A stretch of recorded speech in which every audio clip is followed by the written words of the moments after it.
হাওর পরিস্থিতির খবর জানবো এবার। এ ব্যাপারে কথা বলতে আপনাদের সাথে সুনামগঞ্জ থেকে সরাসরি যুক্ত হচ্ছেন সহকর্মী আর জুয়েল, যাচ্ছি তার কাছে। জুয়েল, হাওড়ের কৃষকরা কিভাবে তাদের ফসল রক্ষা করছেন জানাবেন।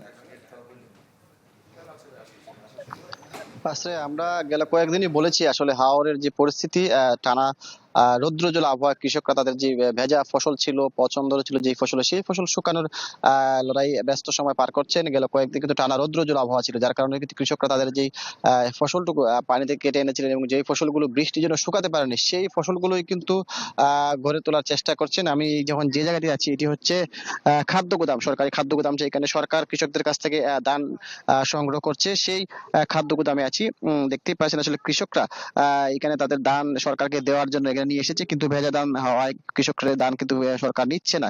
যার কারণে এই ধানগুলো আসলে কৃষকরা এই খাদ্য গুদামেই শুকানোর ব্যবস্থা করছেন এবং তারা এই ধানগুলো যাতে শুকিয়ে সরকারকে দিতে পারেন, সেই চেষ্টায় আসলে আজকে তারা দিনব্যাপী করছেন। এবং আমরা দেখেছি খাদ্য গুদামে প্রচুর কৃষক আসলে তাদের ধান শুকানোর সময় পার করছেন। কারণ হচ্ছে যেই ফসলগুলো 13 থেকে 14 আর্দ্রতা না হলে এই ফসলগুলো কৃষকরা কিন্তু শুকাতে পারবে না।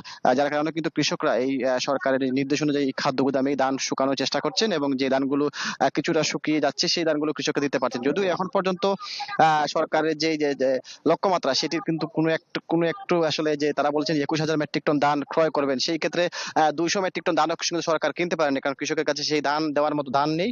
এবং যেই ধানগুলো আছে সেই ধানগুলো বেশিরভাগ ধানই কিন্তু এখনো ভেজা, যার কারণে কৃষকরা সেই ভেজা ধানই শুকানোর সর্বোচ্চ চেষ্টা করছেন। যদিও পানির নিয়মিত পূর্বাভাসে আগামী 14 থেকে 18 মে একটি বৃষ্টির পূর্বাভাস রয়েছে, সেই ক্ষেত্রে কিন্তু কৃষকদের আবারও শঙ্কার জায়গা তৈরি হয়েছে যে এই ধানগুলো আসলে তারা শেষমেশ শুকিয়ে সরকারকে দিতে পারবেন কিনা এবং সারা বছরের যে খাবার সেটি সংগ্রহ করতে পারবেন কিনা।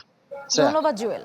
ঈদ আসবে, সাথে ক্যাশব্যাকও আসবে। নিজের বা প্রিয়জনের জন্য কেনাকাটায় এবারও নগদ পেমেন্টে পাচ্ছেন দারুণ ক্যাশব্যাক। তাই যাই কিনুন, পেমেন্ট করুন নগদে।